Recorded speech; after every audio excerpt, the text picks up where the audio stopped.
Hello, I'm Lydia Lee, the corporate escape coach and small business strategist at Screw the Cubicle, and I'm super pumped to be here today to contribute to the Change School Summit topic all about conscious spending.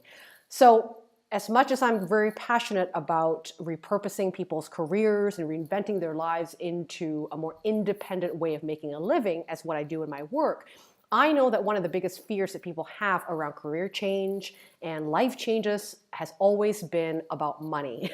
So this is an excellent topic for me to be talking about today.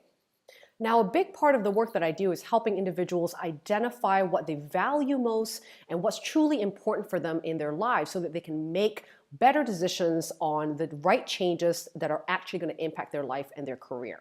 And conscious spending plays a huge factor in this change and something to be considered whenever you're having a life change. So when you are spending money, it really is an act of telling yourself, here's the thing I really value most. Here's the thing that can get me closer to some of the big goals of what I think fulfillment and happiness could be in my life. And being able to be in control of understanding why you're spending, and that's really what conscious spending is about for me, is understanding the reason why you would spend money and also the reason why you would invest in yourself or something that's actually really going to benefit your life, right? And that's what conscious spending is for me.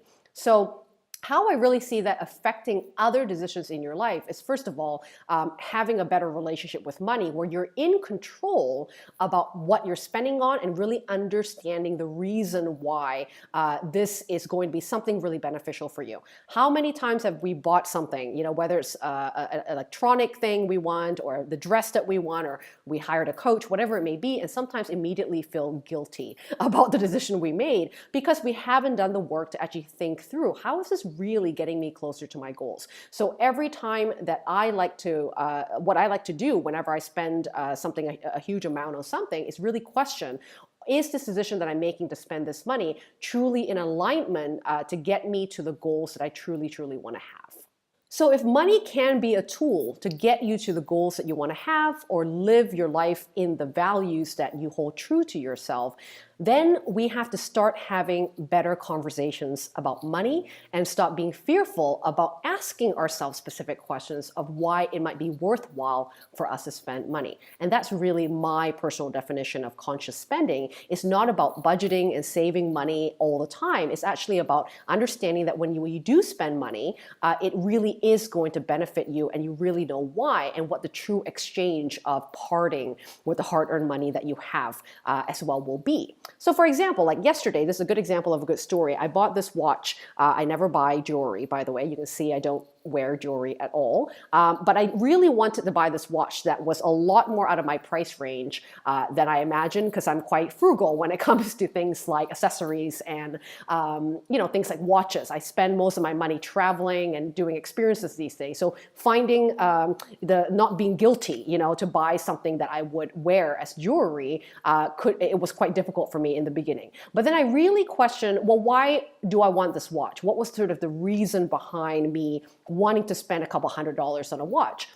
Well, first of all, one of the reasons why I really wanted to buy a watch in the first place was that I was trying to not look at my phone every single time. I was trying to really eradicate the habit of every time I needed to check the time and really just to not distract myself with the phone because once it's in my hand, I'm checking emails. And to create some change for that habit, I knew that I needed something a little bit less electronic and hence the watch. I can sort of go in there and look for the time, and I travel very often with time differences and trains that I have to catch.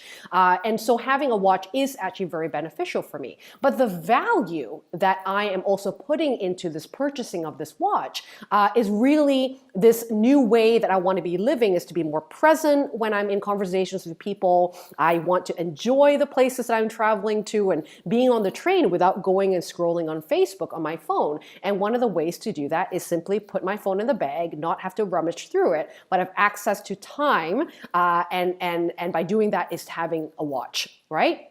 And buying a higher quality watch that isn't going to, it's waterproof and it's going to test, and this is funny enough, actually pretty water resistant, even for the look of it. It really also pertains to the value of that. I like buying good quality things so that I'm not wasting resources of buying cheap products and then having to buy multiple times of that product every single time, which could actually be not in alignment with the value I share about long-lasting things and sustainable products that are in the market. So I'm choosing to spend a higher price point on a watch because of all these values that it gives me. So as you can see through that thought process, there is an exchange of what I'm articulating in my mind. You know, I'm spending this couple $100 for this watch, but it's not because it's just a pretty thing. This is why my life will improve. This is why I will be a better person because of it. And I think if that's the thing that you can question before you make a big purchase, it can help you to make these conscious decisions that you want to have in your life.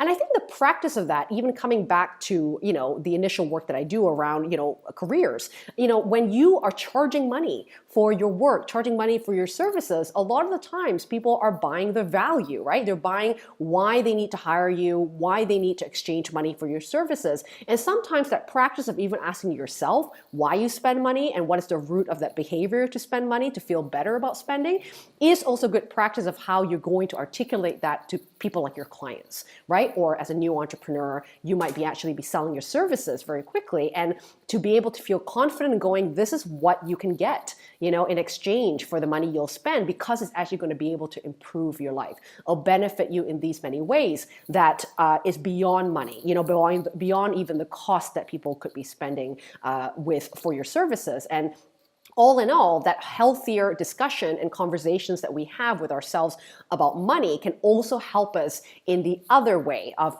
charging money, you know, which I know a lot of people have fears around when it comes to valuing what you do. But when you value what you purchase, you know, when you value spending money and being conscious about putting that money on the table and knowing what you're going to get for it, all the more it's going to be easier for you to articulate the same version of value when it comes to charging your money.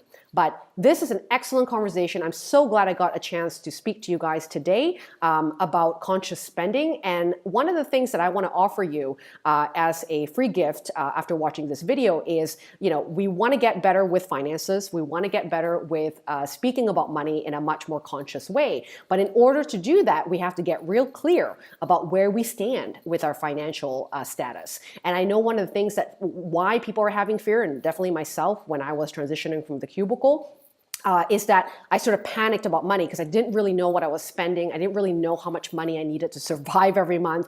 I always thought I can't quit that job until I make the same amount of salary, which is a six-figure job I made for numerous years. And that may not be true. That may just be an assumption that I need to make 120 grand a year to live. But really, maybe I don't. Maybe after taxes and, you know, all the hours that I actually spend at work, I'm actually not making that much money. That, you know, I could actually quit earlier than I need to, or be able to create a side hustle or a freelance career that allows me to make that money more quickly and not be stuck on I have to make the same amount of my salary in order to quit. And sometimes we have these preconceived assumptions that can actually get us stuck when it's not actually the truth.